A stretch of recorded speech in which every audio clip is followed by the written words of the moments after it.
Bate-papo.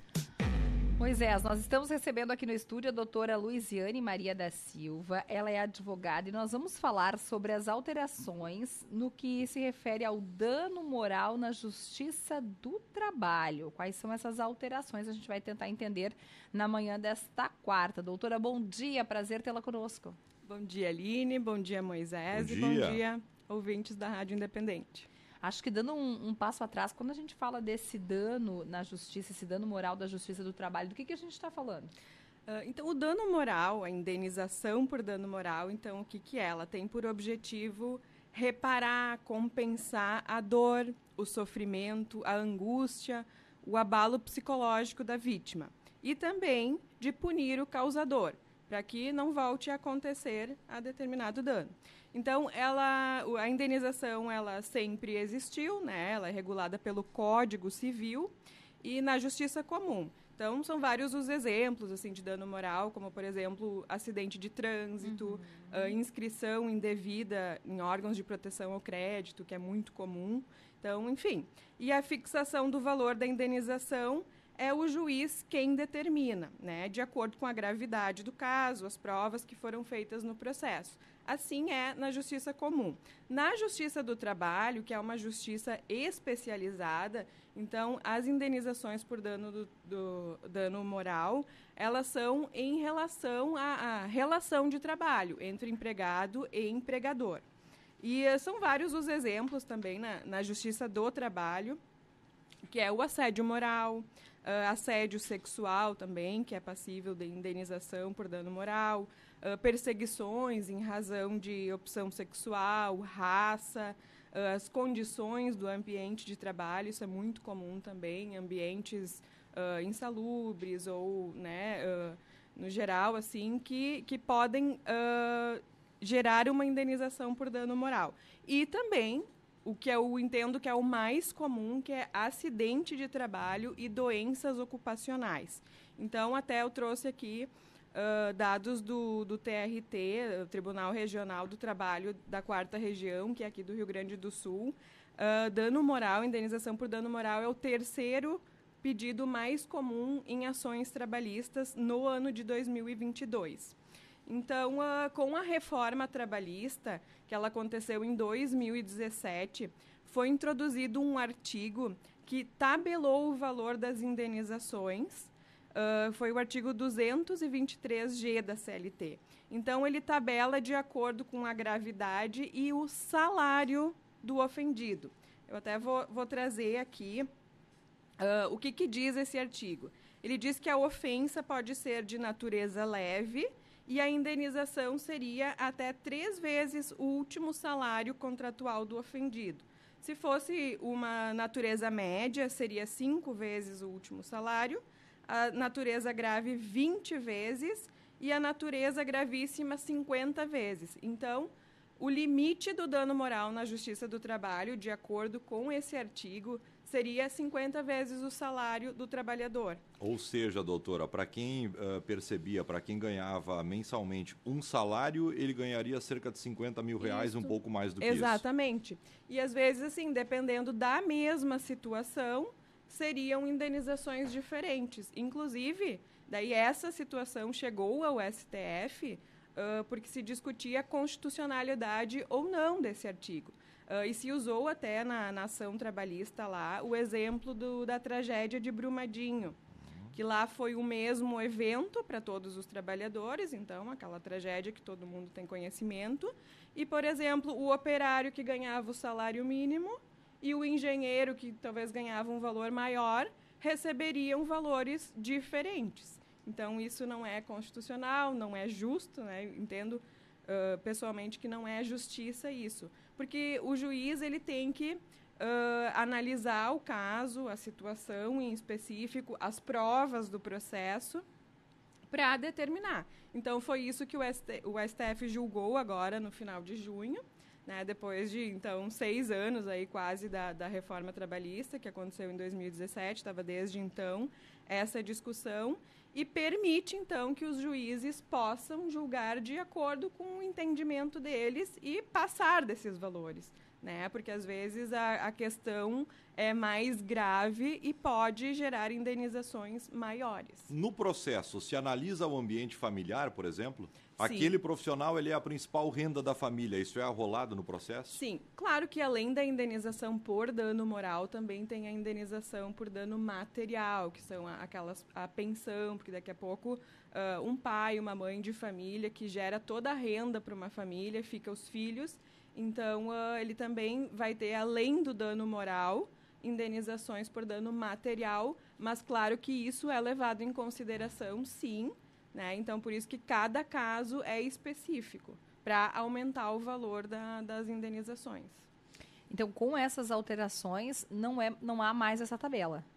Não Cada há mais. Um é um para a Não, o juiz não precisa mais ficar, né, somente naquela tabela. Pode julgar com valores maiores além daquela tabela. Ele não julgou inconstitucional, né, totalmente inconstitucional. Foi uma decisão parcial, mas que pode o juiz determinar valores maiores, sim. Quem foi julgado nesse período pode fazer uma nova ação, rever valores? Não, se já houve o trânsito em julgado, que não a gente mais. fala, que finalizou o processo, não pode mais. Isso não muda? Né? Não muda, só pode ações novas, então, né? Daqui para frente, então o juiz adequar o valor de acordo com esse entendimento do STF. Como é que tu enxerga essa mudança? Eu entendo positiva, muito positiva, tanto para os empregados e também para os empregadores, né? Para as empresas, porque o que acontece?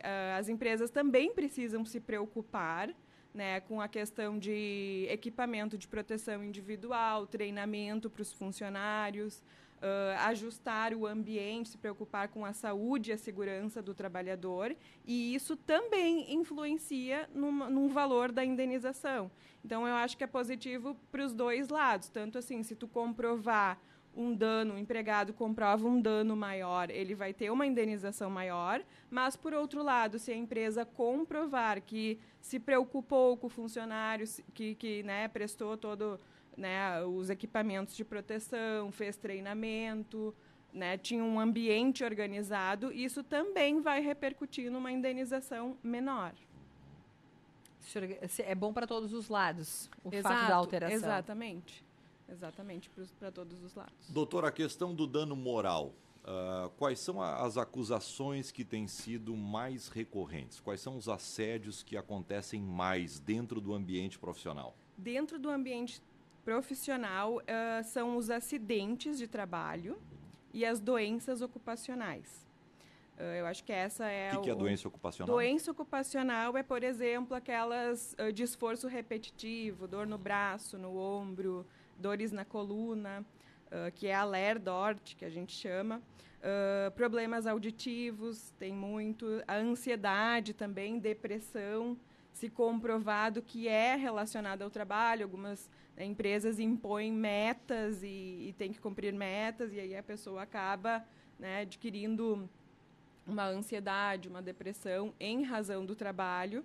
Então, essas são as doenças ocupacionais mais recorrentes. E os acidentes. Eu até trouxe outros dados aqui do Ministério do Trabalho. O ano passado, as comunicações ao INSS elas cresceram 7% em 2022. Foram comunicados ao INSS 612.900 acidentes e 2.500 mortes de trabalhadores no Brasil. E assim, isso foi comunicado, porque as empresas, quando acontece um acidente, por exemplo, ou até a doença ocupacional, que ela é relacionada ao acidente de trabalho, equiparada ao acidente de trabalho. Então, se tu tens uma doença ocupacional, é como se ela fosse um acidente. Então, a empresa tem que emitir a CAT, que é a comunicação do acidente de trabalho. E, em muitos casos, a pessoa tem a doença ocupacional ou acontece um acidente de trabalho de menor gravidade, mas as empresas não emitem a CAT. Então, esse número ele é muito maior, com certeza. Né? Porque aqui esse número provavelmente é daqueles acidentes que ocorreram, que foram mais graves e que foi necessário a CAT. Qual é a razão para a não emissão? Omissão da empresa. Omissão, e acontece muito. assim, normalmente em acidentes de menor gravidade, entendem que, enfim, não é acidente, que não emitem a CAT. Acontece bastante, a gente vê no dia a dia muitas situações em que não foi emitida a CAT. Ouvinte pergunta, empregado classificado como PCD, o ambiente não está adequado à necessidade, entra como dano moral? Sim, só teria que analisar o caso concreto, os detalhes da situação, mas sim, entra assim como tem essa possibilidade. O PCD é? Para a nossa audiência que não sabe, porque veio a pergunta aqui do nosso ouvinte. É o deficiente, O Carlos, que encaminhou essa pergunta. Isso, é deficiente porque, assim, empresas maiores, elas têm cotas, então, que precisam ter um número X de funcionários deficientes. Então, o PCD é isso.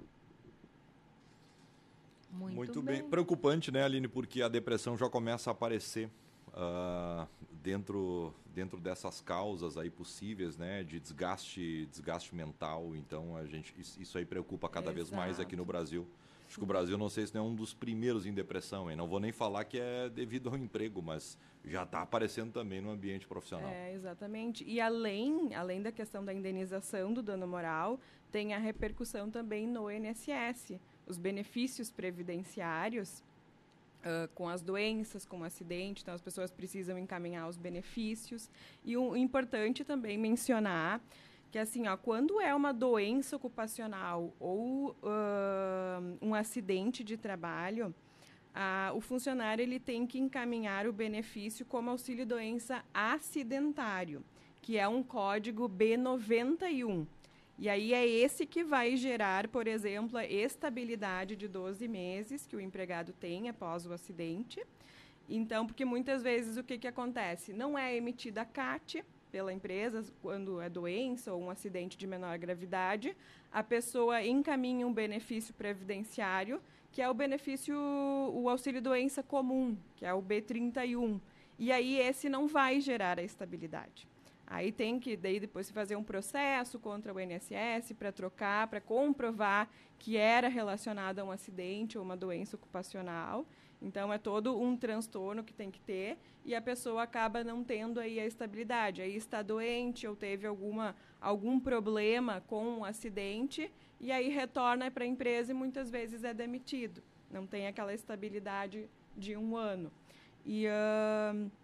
E também, quando fica sequelas de um acidente ou de uma doença, o funcionário ele tem direito ao auxílio acidentário, que é o famoso, assim, no dia a dia o pessoal fala pecúlio, né? Só para fazer essa diferenciação, que é um benefício, assim, tu ganha 50% do salário de benefício lá do INSS, e tu pode retornar ao mercado de trabalho, pode continuar trabalhando normalmente com o salário que ganha, mas tem direito a esse benefício até a aposentadoria.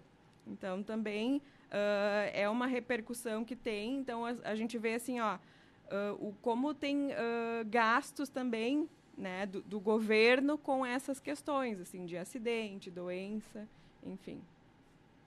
Doutora, agradecer sua participação aqui conosco, trazendo esclarecimentos, e certamente a gente fala mais sobre isso. Acho que é um assunto que poderia render muito mais. A gente percebe dúvidas da nossa audiência sobre esta questão do dano moral, a Justiça do Trabalho. Hoje a gente falou sobre essas alterações, trazendo um impacto tanto para as organizações quanto para o trabalhador.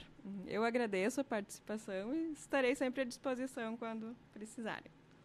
Doutora Luziane Maria da Silva, advogada, falamos sobre essas alterações, sobre dano moral na Justiça do Trabalho.